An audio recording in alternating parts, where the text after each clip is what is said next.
یا صفات کی یا میلاد کی بات ہو یا معراج کی، یا ان کے نور کی بات ہو یا سرور کی، یا آقا کی عبادت کی بات ہو یا ریاضت کی، یا آقا کے خلق کی بات ہو یا کوئی بھی بات ہو، وہ بات قرآن کریم میں عیاں ہے، لکھی ہوئی ہے۔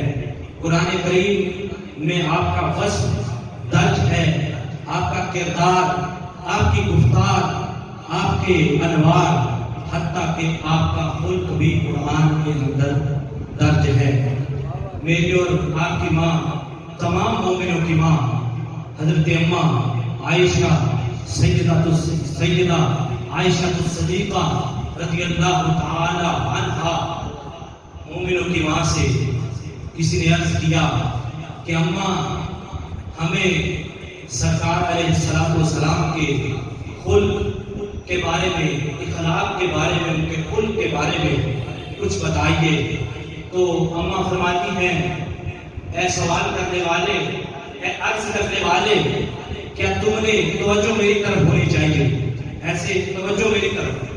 اللہ رب العزت کے پاک محبوب کی پاک بیوی ان سے عرض کرتا ہے، ایک سوالی کہتا ہے، اماں ہمیں آقا کریم کے خلق کے بارے میں کچھ بتائیے۔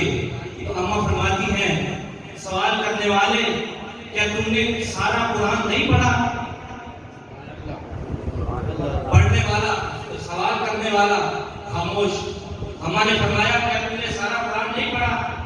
فرمایا، سارا قرآن جو ہے وہ میرے آقا کا خلق ہے، تو خلق کے بارے میں کیا بتا سکتی ہوں جب میرا محبوب، میرا رب کائنات خود پورا قرآن میرے آقا کی خلق کے بارے میں نازل کر رہا ہے۔ اور جب صحابہ کرام آپ سرکار کی زیارت کرتے تو ایسے ہی زیارت کرتے جیسے قرآن مجید کی تلاوت ہو رہی ہوتی، آقا کی زیارت ایسے ہی کی جاتی، اور کہتے، زیارت بھی کرتے اور کہتے کہ اے سرورِ دنیا دی، تیری نرالی شان ہے، گھر ہے تیرا رشک حرم، چہرہ تیرا قرآن ہے۔ اے سرورِ دنیا دی، تیری نرالی شان ہے، گھر ہے تیرا رشک حرم، چہرہ تیرا قرآن ہے۔ علامہ صاحب چشتی صاحب کا کلام انہوں نے پڑھی میں پڑھا تو علامہ صاحب لکھتے ہیں، علامہ صاحب چشتی آپ لکھتے ہیں کہ تو شاہ خوباں، تو جانے جانا، تو شاہ خوباں، تو جانے جانا ہے، چہرہ کتاب تیرا نہ بن سکی ہے، نہ بن سکے گا، مثال تیری، جواب تیرا۔ تو شاہ خوباں، تو جانے جانا ہے، چہرہ کتاب تیرا۔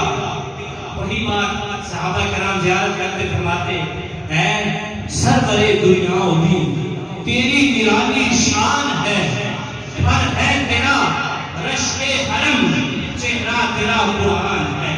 الحمدللہ میں نے پچھلے 5 سال سے سرکار علیہ السلام کی بارگاہ میں حاضری دی، اور میں نے دیکھا کہ قرآن کے ایک طرف تو حرم مکہ ہے جس کو حرم کہتے ہیں، اور ایک طرف حرم مدینہ ہے جس کو حرم کہتے ہیں، یعنی دونوں حرم ہیں۔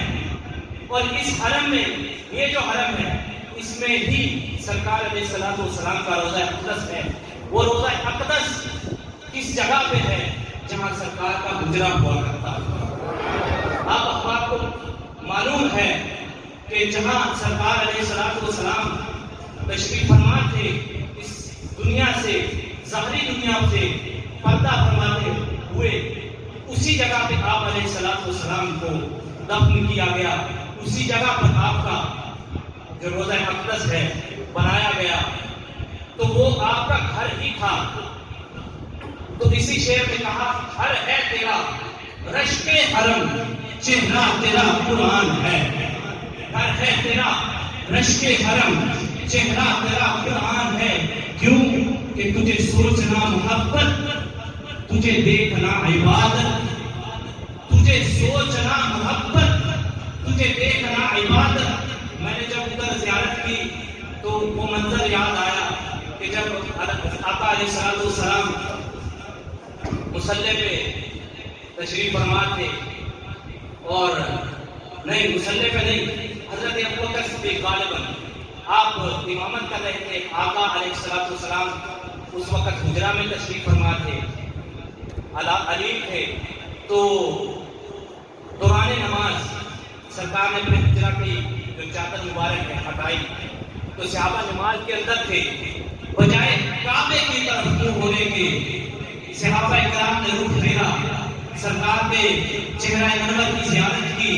وہ منظر دیکھنے والا تھا، جب آپ جب جائیں گے دیکھیں گے وہ کیا جگہ ہے، کیا مقدس جگہ ہے کہ سرکار علیہ السلام قبلہ سامنے ہے اور سرکار کا روزہ جو ہے دائیں طرف ہے تو بائیں طرف ہے، تو وہ سرکار علیہ السلام کے روزہ چہرہ انور کی زیارت کرنے لگے نماز کے دوران۔